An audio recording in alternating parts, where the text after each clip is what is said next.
Во теолошките кругови постои мнение дека немалку години православната теологија дејствуваше одсечена од убавината, но веќе се збиднува обидот на соединување на теологијата и уметноста, за да се пројави православната теологија на убавото.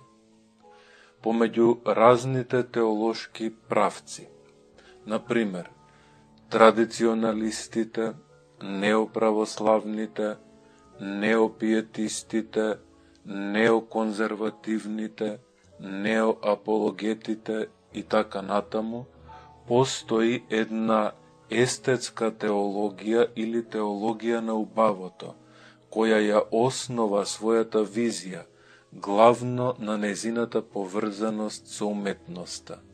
Црквата се труди да се постави отворена во светот, а тоа може да се случи и преку јазикот на уметноста и културата. Теологијата и кинематографијата се проникнуваат и отвораат прашања со кои го фрлаат антрополошкото сидро во длабоките води на човековата екзистенција.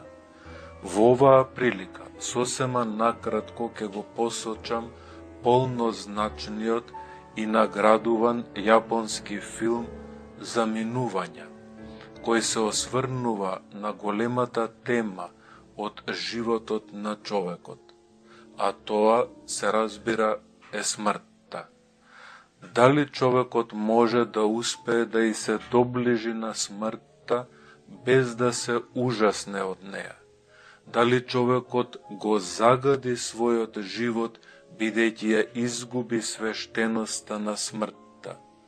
Дали може да ги испружи рацете, не за да ја оттурне, туку да ја прегрне, повлечен од силата на воскресението? Дали може да го целива мртовецот, без да му се згади?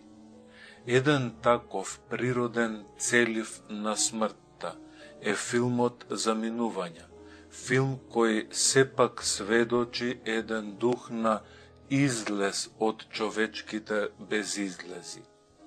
На почетокот, главниот јунак го продава своето виолончело, но режисерот такита на прекрасен начин неговата следна работа, подготвувањето на мртовците за нивното последно патување, ќе ја представи како свирење виолончело, бидејќи јунакот никогаш и нема да го остави својот инструмент.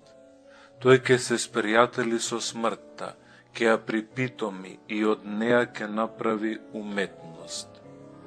Преку моменти на здрав хумор, покрај видливата смрт, филмот зборува и за многуте невидливи смрти, кои немал број луѓе ги кријат во себе.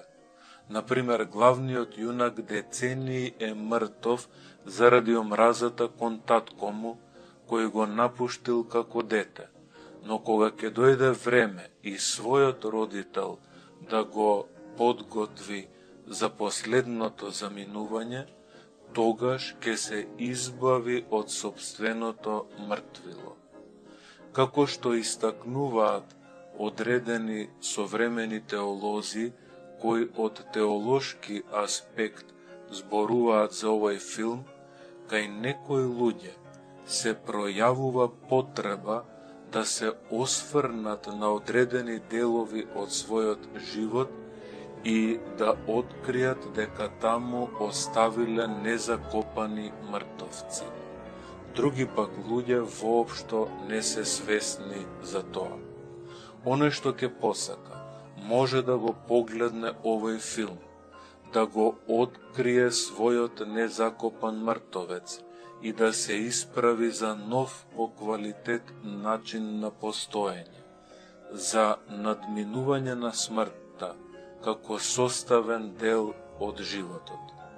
Евдокимов вели, молкот на мртвите виси над живите како закана. Сепак, после Христа, смртта е христијанска. Таа повеќе не е натрапник, туку големо посветување и премина.